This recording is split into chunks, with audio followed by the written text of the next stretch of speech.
자, 그럼 칠판 보시죠. 그러면 지금 이 중개보수의 한도를 정한 방법을 정확하게 꼭 기억을 해 두셔야 되는데, 지금 32조 사항에서 뭐라고 그러냐면 물건이 주택이냐 주택이 아니냐로 구분했어요.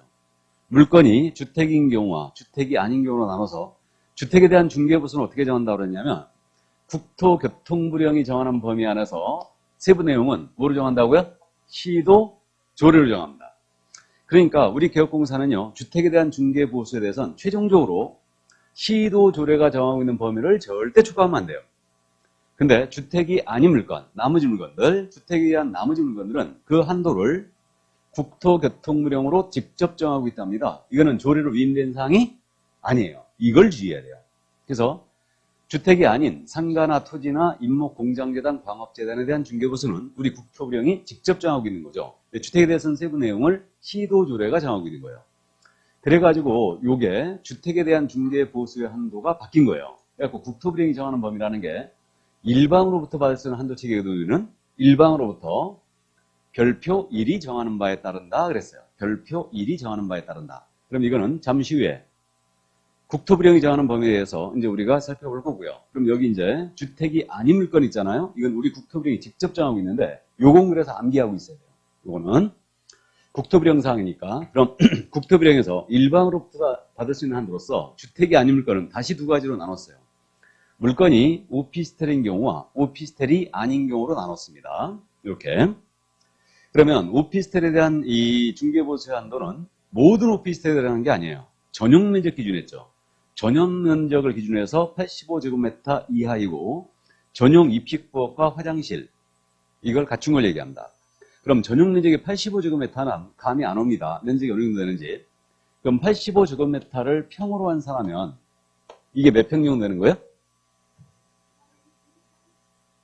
분양 면적이 30평이고 전용 면적 85제곱미터 하면은 이거 곱하기 0.3025를 하면 돼요. 미리 알아두세요. 제곱미터를 평으로 환산한다. 그럼 곱하기 0.3025를 합니다. 그러니까 대충 0.3을 곱하면 되는 거죠. 그러면 25평 정도 되는 거죠. 그러니까 전용 25평 정도 되는 거예요. 이게 아파트라면 32평 또는 35평형이 되는 거죠. 아파트는 그렇게 되고요. 오피는요. 공용 면적이 굉장히 커요. 오피스텔은 공용 면적이 크기 때문에 전용 한 25평 정도 되면요. 공급 면적은, 분양 면적은 오피는 한 40평 될 거예요. 방 3칸짜리. 엄청 큰 거죠, 이거.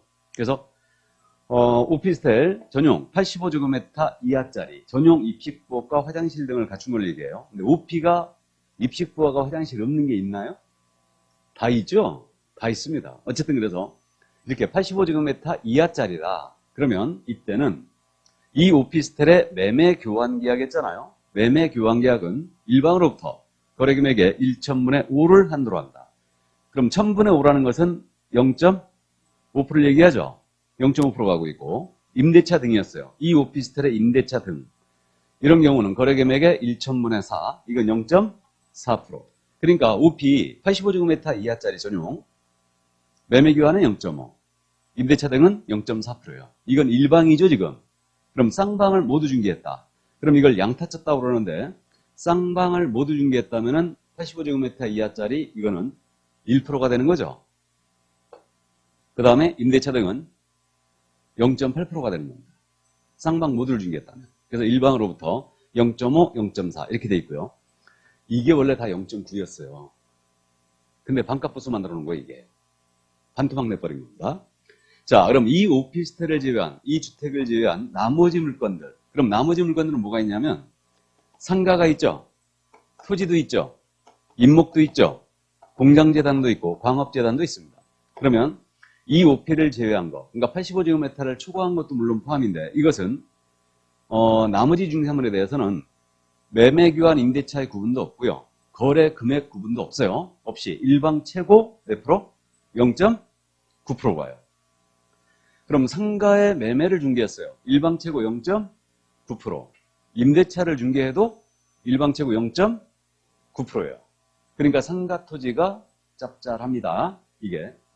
그래서 결국은 이렇게 주택과 오피스텔에 대해서만 매매교환 임대차로 구분해놨고 나머지 물건들은 그런 구분이 없다라는 거죠. 그래서 일방 최고 금액 구분 없이 0.9%로 합니다. 이렇게 됐습니까? 자, 그러면 이 정도 이제 감을 잡고, 그래서 이제 주택에 대한 중개보수 올해 지금 바뀐 거, 이 부분을 이제 보겠습니다. 국토부령에서 지금 현재 이렇게 정해줬어요. 그래서 국토부령에서 별표를 해서 지금 현재 정해줬는데 이 내용이 아주 복잡해요. 이렇게 생겼어요. 이거 암기해야 되게 안 해야 되게? 암기해야 됩니다. 이건 국토부령에 있는 내용이기 때문에 암기해야 돼요. 그러니까 이렇게 국토부령이 정해주고 시도조례가 이 범위 내에서 다시 정하고 있는 거예요. 근데 시도조례가 지금 현재 개정이 안 돼 있습니다. 안 되기 때문에 일단은 이대로 가는데, 자, 그래가지고 이건 주택입니다. 지금 주택인데 일방으로부터 발생한 한도예요. 일방 한도입니다. 일방으로부터 매매 교환이었어요. 금액을 아주 복잡하게 나눠놨죠. 지금 5천만 원 미만인 경우 5천만 원 이상, 그 다음에 2억 원 미만, 그 다음에 2억 원 이상 9억 미만, 9억 이상 12억 미만, 12억 이상 15억 미만, 다음에 15억 이상이에요. 그래가지고 이렇게 나눠주고 요율은 0.6, 0.5, 0.4, 그 다음에 9억서부터 다시 올라갑니다. 0.5, 0.6, 0.7로 가고 있어요. 그럼 지금 이거는 일방 한도고 최고 한도율이죠? 확정률이 아니에요. 이 범위 내에서 의뢰인과 협의한 금액을 받는 거예요. 근데 실무에서는 개공들이 이거 확정률이라고 계속 주장하고 있죠. 근데 확정률 아니에요. 이거 이 범위 내에서 받을 수 있는, 일방으로부터 받을 수 있는 최고율입니다. 한도액도 정해져 있어요. 5천만 원 미만은 25만 원이고, 그 다음에 2억 미만은 80만 원이 됩니다. 예, 그래서 일단 이렇게 되면 되고 있고요. 임대차 등도 거래 금액이 5천만 원 미만, 5천만 원 이상 1억 미만, 1억 이상 6억 미만, 그리고 6억 이상 12억 미만, 12억 이상 15억 미만, 15억 이상 이렇게 나는데, 임대차 등은 0.5% 출발해요. 그래서 5, 4, 3이죠. 그래서 5, 4, 3으로 가고 다시 6억 이상서부터는 4, 5, 6으로 다시 올라갑니다. 이렇게. 그래갖고 한도액도 5천만 원 미만은 20만 원, 다음에 1억 미만은 이제 한도액이 30만 원이에요. 그래서 요거는 한도액이 2580이고요. 요거는 2030이에요. 이렇게. 자, 그래서 이게 바로 현재 올해 개정된 주택에 대한 중개보수 한도표고요. 원래는 어떻게 돼 있었냐면 이거 9억 이상이잖아요. 매매교환은 9억 이상이면 0.9%. 임대차 등은 6억 이상이었잖아요. 6억 이상이었을 때는 0.8%였어요. 근데 지금 매매 15억 이상입니다. 주택인데 15억 이상이면 일방 최고가 지금 몇 프로로 바뀌었어요? 0.7%로. 그죠? 임대차 등도 15억 이상입니다. 0.6%로 바뀌었어요. 그러니까 오늘 이번 순환 때는 이 정도는 기억하자고요. 주택은 매매교환 15억 이상이면은 최고 몇 프로? 0.7%. 임대차 등은 15억 이상하면 최고 0.6%. 이 정도는 기억하자고요. 숫자는 제가 지금 고민을 하고 있는데 이게 아마 529로 가야 되지 않을까 싶어요. 5, 2, 9, 12, 15. 이거는 5, 1, 6이에요. 어이구, 12, 15. 이건 5, 1, 6.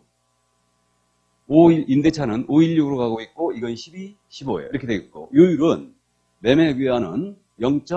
이거 몇 프로 출발한다? 0.6%. 그래갖고 6, 5, 4예요. 다음에 다시 올라갑니다. 5, 6, 7로. 그 다음에 이제 임대차는 출발이 0.1% 낮죠. 그러니까 이건 516, 121호인데 0.5, 0.4, 0.3. 그 다음에 다시 0.4, 0.5, 0.6으로 갑니다. 그래서 이렇게 이제 숫자를 개혁을 해보도록 할 거예요. 설마 이거를 안 내겠지? 그죠? 그래서 어쨌든 우리는 국토부령이 있는 내용이기 때문에 이게 조례에 있는 내용이라면 암기 안 해도 돼요. 근데 국토부령이 있기 때문에 일단은 숫자에 대해서 감은 잡아두시고 이번 순환 때는 최고율만 기억해보자고요. 주택의 매매교환은 0.7, 임대차 등은 0.6% 낮아졌어요. 지금 현재. 예, 그래서 이렇게 돼 있다는 거 일단 감 잡아두시고.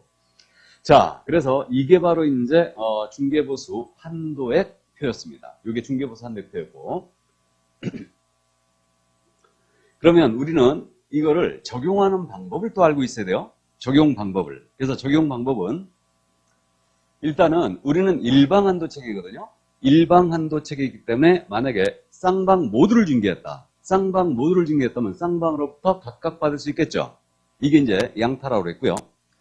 그 다음에 이거 엄청 잘 묻는데 주택의 소재지와 중개사무소 소재지 시도 조례가 서로 틀렸다. 그러면 어디 기준으로 해야 되냐? 중개사무소 기준이야. 예를 들어서 인천광역시 서구에 사무소를 두신 우리 개혁공사가 서울특별시 강남구에 있는 주택을 중개했어요. 이게. 그러면 어디로 가라는 얘기예요? 예? 서구조례? 서구조례, 인천시조례예요. 예? 인천시죠. 주택에 대한 중개 보수는 시도조례로 갑니다. 그러니까 서구에 사무소를 두신 개공이 서울시 강남구 물건을 중개했다. 그럼 원래 법리적으로 따지면 물건지로 가는 게 맞아요. 물건지로 가는 게 맞는데 물건지 조례를 적용한다면 우리 시도 조례가 서로 틀릴 수 있죠. 그럼 중개할 때마다 그쪽 조례를 확인을 해야 돼요. 이런 불편함이 있고 나아가서 손님은 지금 이 사무소에 찾아왔잖아요. 서구에 있는 사무소를 찾아온 거예요. 그럼 이 사무소에는 인천광역시 중개보수 유일표가 게시가 돼 있겠죠. 그러니까 의뢰인 신뢰보호 차원에서도 사무소를 통일하는 게 맞다. 그래서 물건지 조례와 사무소 기준 시도조례가 틀리면 이때는 물건지 조례를 적용합니다. 사무소 기준 시도조례를 적용합니다. 이해하셨죠? 그래서 이거 꼭 이해해 두시고 자, 그 다음 이제 복합 건물이에요. 주택의 면적이 2분의 1 이상이었다. 그럼 이때는 주택률을 적용하고 주택의 면적이 2분의 1 미만이라면 전체에 대하여 주택을 적용합니다. 그래서 극단적인 예를 들면 1층이 상가였어요. 2층이 주택이었습니다. 이 물건이 하나의 건물이었어요. 하나의 건물. 이게 무슨 뜻이냐면 여러분들이 그 공시법이나 이제 그 시간에 공부할 건데 구분 건물이라는 걸 들어봤죠? 아파트 같은 게 이제 구분 건물인데 구분 건물의 경우는 이게 주택이 따로 상가가 따로가 등기돼 있죠. 이걸 구분 건물이라고 그래요. 그럼 등기가 따로 돼 있으면은요, 이때는 가액을 나눠가지고 주인이 한 분이라도 각각 계산해 줘야 됩니다. 가액을 쪼개줘야 돼요. 상가 얼마, 주택 얼마. 그때는 이제 문제가 안 돼요. 근데 이게 하나의 건물이었어요. 하나의 건물을 뭐라고 그러냐면 실무서 이거 통건물이라고 그래요. 통건물.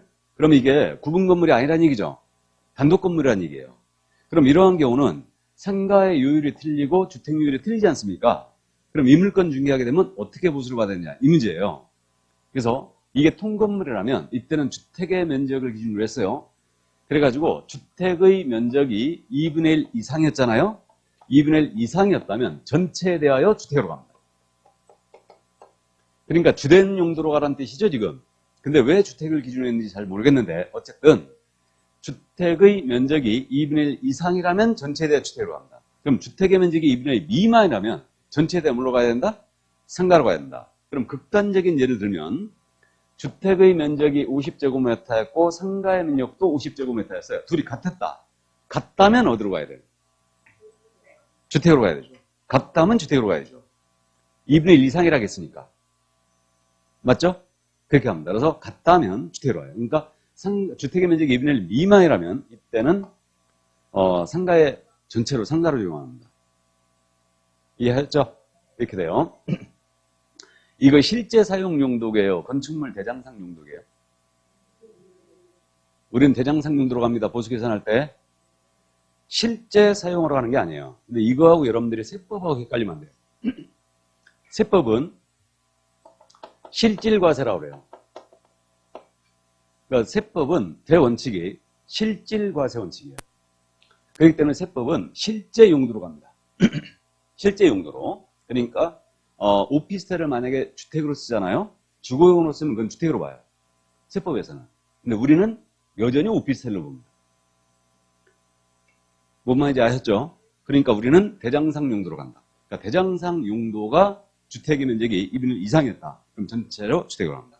실질 사용 용도는 관련이 없어요. 그래서 그 점 이해해 두시고.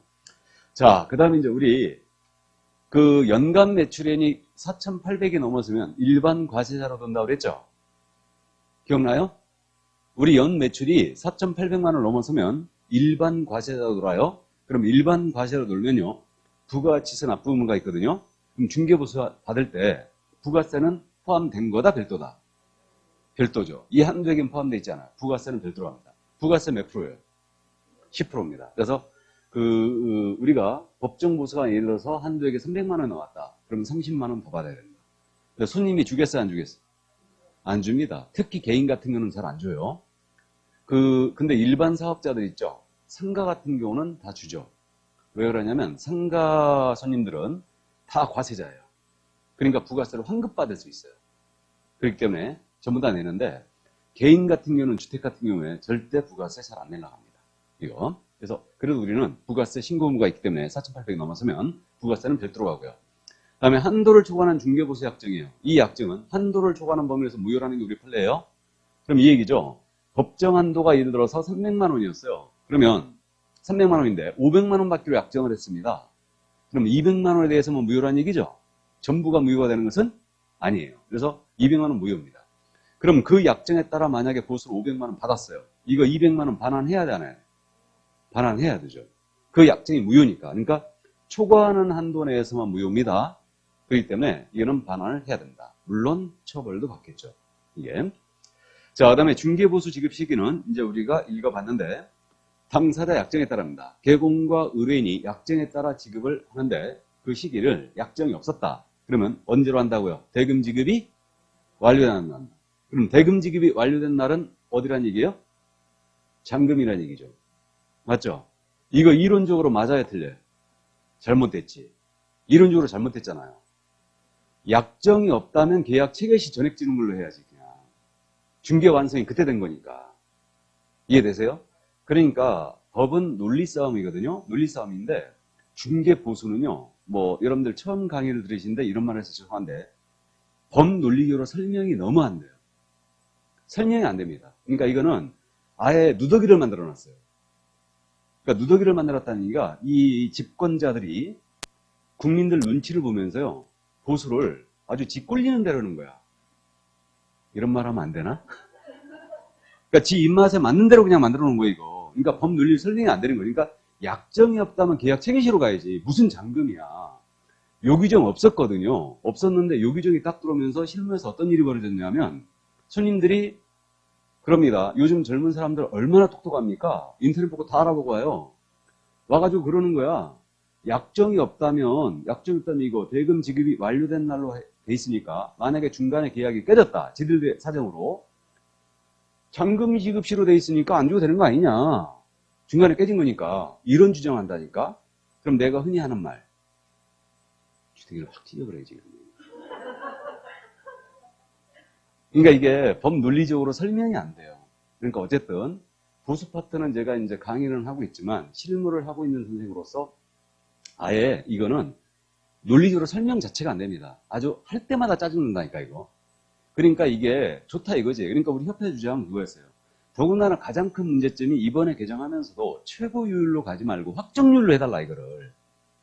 0.7이든 0.5%는 다 좋다. 확정률로 해달라. 최고로 가지 말고. 최고율로 가니까 손님들은 최저 한도가 없잖아요, 또. 최저 한도가 없으니까 안 줘도 된다, 그런다니까. 최저 한도가 없으니까. 막말로 그렇게도 얘기해요. 그러면, 이거 진짜로 찢어버려, 지금. 그죠? 전에는 중개업법 시에는 0.2%한 최저 한도가 있었어요. 그나마. 근데 그것도 없애버린 거야, 다. 그래갖고, 그렇게 하지 말고, 그냥 0.5든 0.7은 다 좋다 이거지. 우리가 받아들일 테니까 그냥 확정률로 해달라. 국민권익위원회에서 그렇게 얘기를 했어요. 확정률로 가라, 그냥. 왜? 손님하고 기업공사하고 계속 부딪히니까, 이것 때문에. 이게. 손님은 적게 주려고 그러고, 개공은 다 받으려고 그러고. 맞죠? 그러니까 할 수 없는 거예요. 거짓말 하는 거지, 손님한테. 이거 확정률이다. 0.5%라고. 깎인 거 아시지 않느냐.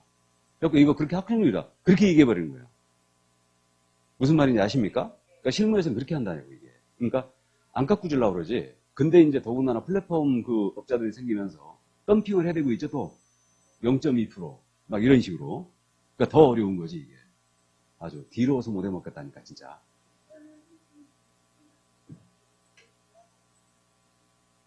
아, 이게 맞죠, 이게. 아니, 법에 이렇게 돼 있으니까 이론적으로는 계약 책임시로 가야 되는데 법 논리적으로 보면 현재 이렇게 돼 있잖아요, 지금. 이렇게 돼 있으니까 대금 지급이 완료된 날로 돼 있는 거죠. 약정이 없다면. 그러니까 이제 지역에 따라 이게 틀린데 지역에 따라서 계약시 50%, 잔금시 50% 이렇게 이제 유도하는 데도 있고 그 다음에 계약시 전액을 다 지불한다 이렇게 유도하는 데도 있고 그래요. 근데 계약시는 절대 다 안 주려고 그래요, 스님들이. 이게 그래갖고 어쨌든 계약시 50%, 잔금시 50% 이런 식으로 이제 하는 데들 많고요. 그 다음에 이제 통상적으로 대부분 지역은 우리 인천 지역은 다 잔금시로 가고 있지. 잔금시로 이게. 그리고 중간에 계약 깨지면 한 푼도 못 받는 거예요. 손님 날리고 물건도 날리고 고생은 고생대로 하고 이게. 그러니까 청구권이 있는데 그걸 소송을 할 수 있는데 귀찮아서 안 하지. 금액이 컸을 때는 해요. 보수가 컸을 때는. 그래도 이제 그 약간의 금액은 인정을 하는데 귀찮으니까 그냥 넘어가는 거예요. 이게. 자, 그러면 이제 적용에 대한 부분 여기까지 이해를 해두시고 이제 중개보수 계산으로 들어가는데